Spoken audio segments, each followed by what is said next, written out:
సంక్రాంతి అంటే కోనసీమల కోళ్ల కొట్లాటలే. పెద్ద పెద్ద గ్రౌండ్లు తయారు చేసి టెంట్లు పరిచి కాయ్ రాజా కాయ్ అనుకుంటా జోరుగా ఆడినరు. 100 కోట్ల రూపాయలు చేతులు మారినాయి. గెలిచినోళ్లకు బుల్లెట్ బండ్లు కార్లు గిఫ్ట్లు వచ్చినాయి. ఓడినోళ్లకు పర్సులు ఖాళీ అయినాయి. ఆడ పందాలు ఓడిచి నెల రోజులు అవుతుంది కానీ అక్కడి కోళ్ళు పట్నంలో కూతబెట్టినేవుల్లో. అసలు వార్త ఏందో చూడుండ్రి. వారే వా గిరాకంటే గిది ఒక్క కోడి 37,000 అంటే చూడుర్రి. మొన్న రంగారెడ్డి జిల్లా మొయినాబాద్ ఫామ్ హౌస్ లో కోళ్ల ఫైటింగ్ జరుగుతుంటే పోలీసులు పట్టేసిండ్రు కదా.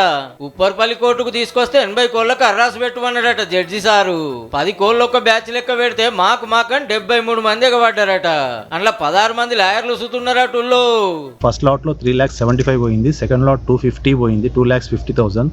Third lot 1,15,000. మొత్తం 16,65,000 కోళ్ళన్ని కొనుక్కున్నారట.